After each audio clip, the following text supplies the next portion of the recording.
Audio Jungle। सास की अंतिम इच्छा। देखिए माँ जी, वो पड़ोस की लूटन मौसी है ना, उनकी बेटा बहू उन्हें गोवा ले जा रहे हैं। अरे क्या बात कर रही है बहू, उसके तो ना मुंह में दांत है ना सर पर बाल, क्या करेगी गोवा जाकर। अपनी अपनी किस्मत है माँ जी, लूटन मौसी मरने जो वाली है।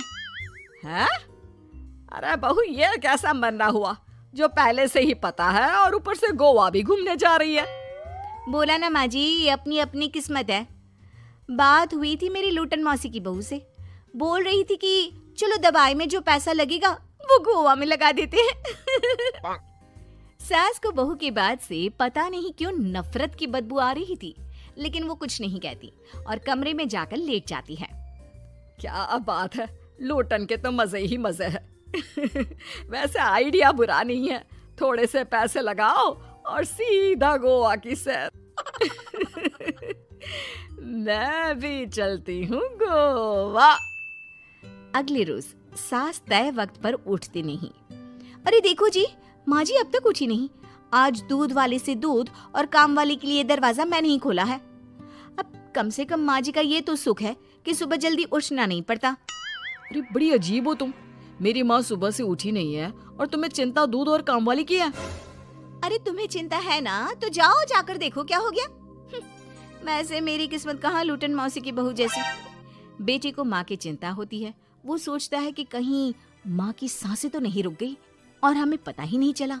बेटा माँ के कमरे में जाता है और वहां जाकर, माँ क्या हो गया है तुम्हें?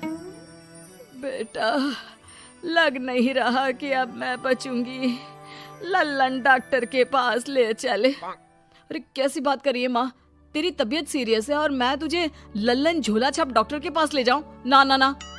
अरे तो कहाँ ले जाएगा बता दे, वहाँ एडवांस दे दिया है मैंने, वो क्या कहते हैं गूगल पे से। हैं? तूने क्यों पैसे दिए माँ? तुझे पता था क्या कि तू बीमार होने वाली है? सास को लगता है कि कहीं चोरी पकड़ी तो नहीं गई। वो हड़बड़ा जाती है और उसे पसीने निकलने लगते हैं।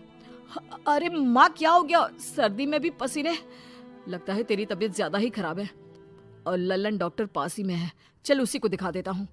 माँ को लेकर बेटा डॉक्टर के पास जाता है, जहाँ माँ ने पहले ही पैसे देकर सेटिंग कर रखी थी।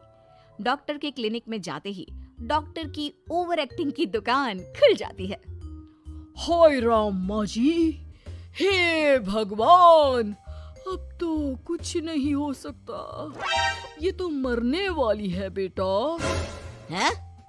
ओए डॉक्टर है इसलिए इज्जत से बात करूंगा, नहीं तो मेरी माँ को देखे बिना ये बकवास करने के लिए तेरे मुंह में घूसा मार देता। अरे ना ना बेटा ऐसे मत बोल, वो डॉक्टर है, उसे वो दिख जाता है जो किसी को नहीं दिखता। हाँ माँ शायद तू ठीक बोल रही है। डॉक्टर क्या दिखा आपको? हमारे डॉक्टर जी, जिन्होंने पहले से ही माँ से बोलने के पैसे ले रखे थे। यमराज, काला भैंस, वो तुम्हारी माँ को ले जा रहा है, ले जाओ इन्हें। यार माँ ये डॉक्टर ही है तांत्रिक, क्या क्या बोला जा रहा है? अरे बेटा वो डॉक्टर है, उसे वो दिखता है जो किसी को नहीं दिखता। इनकी हर इच्छा पूरी करो, क्योंकि यम नहीं चाहते कि इनकी कोई भी इच्छा को अधूरी रखा जाए। निराश मन से बेटा माँ को लेकर घर आता है। माँ आज से मैं ऑफिस नहीं जाऊंगा, चल तुझे वो झूले वाले पार्क में ले चलता हूँ जहाँ तू पिताजी के साथ जाया करती थी। ठीक है बेटा चल, लेकिन साथ में वो बीड़ी का बंडल रख लेना, तेरे पिताजी वहीं झाड़ी में पिलाते थे मुझे। हैं? माँ कैसी बात कर रही हो?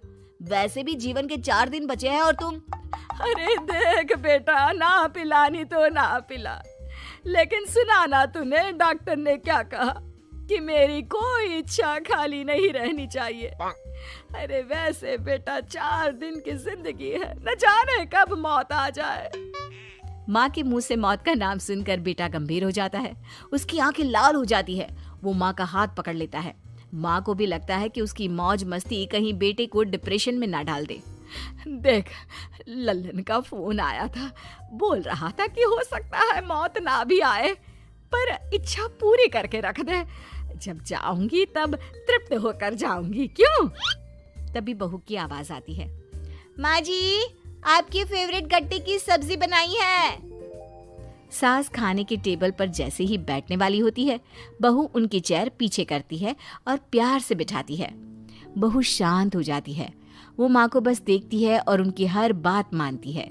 रात को जब सास सोने जाती है तो, माँ जी मैं आपके पैर दबा देती हूँ, आज आप डॉक्टर के पास गई थी, थक गई होंगी ना। बहू का प्यार देखकर सास को हैरानी होती है। वो समझ नहीं पाती कि जो बहू उनके मरने को अपना भाग्य बताती थी, वो आज जब सास मरने वाली है तो दुखी क्यों हो रही है। क्या सोच रही है माँ जी? यही ना कि मैं ऐसा क्यों कर रही हूँ। माँ जी मैंने आपको हमेशा अपनी माँ माना है। माना आपसे नाराज होती थी, परेशान होती थी, आपकी बातें चुभती थी, लेकिन यकीन माने प्यार बहुत है आपसे मुझे। सास बहू को गले लगा लेती है। अरे तू क्यों मोह में डाल रही है? आज नहीं तो कल मुझे मरना ही है ना। बहू रोने लगती है और वहां से चली जाती है। अब तो सास आए दिन कोई ना कोई डिमांड करती जिसे बच्चे पूरा करते। मुझे ना वृंदावन जाना है, कृष्ण की नगरी देखने।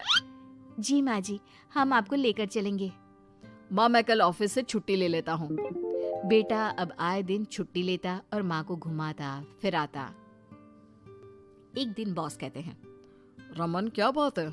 मैं देख रहा हूँ पिछले 1 महीने से तुम ना काम करते हो ना दाम, बस सारा दिन इमोशनल से बैठे रहते हो। ऐसे में तो कंपनी तुमको और नहीं रख पाएगी। मैं खुद ही नौकरी छोड़ने की सोच रहा था बॉस। वो क्या है कि माँ का आज नहीं तो कल कभी भी देहांत हो सकता है। इतना कीमती समय मुझे तो पल पल उनके साथ रहना होगा। पता नहीं कब वो मुझे छोड़कर चली जाए। और बेटा नौकरी छोड़ देता है। माँ मैंने नौकरी छोड़ दी है, आज से मैं तेरे पास रहूंगा। माँ जी मैंने भी बच्चों का नाम स्कूल से कटवा दिया है, अब हम सब आपके पास ही रहेंगे और आपकी सारी इच्छा पूरी करेंगे। अब सास को लगता है ये तो कुछ ज्यादा ही हो गया। अरे बेटा नौकरी नहीं करेगा तो खाएगा क्या? बच्चे स्कूल नहीं जाएंगे तो साल बर्बाद हो जाएगा। वो समझ नहीं पाती कि क्या करे, कैसे ये ड्रामा खत्म करे। बेटा बहू, तुम लोगों से एक बात करनी थी। देखो मैं ना बहुत शर्मिंदा हूँ, मैंने झूठ बोला था, मुझे कुछ नहीं हुआ है। वो तो फिर सास सारी बात ये बोलकर बात घर वालों को बता देती है। ओ माँ सच्ची? हे भगवान, मैं जानता था माँ को कुछ नहीं होगा। वाह माँ जी, ये तो बहुत अच्छी खबर दी। मैं तो हलवा बनाने जा रही हूँ। तुम लोग मुझसे नाराज नहीं हो?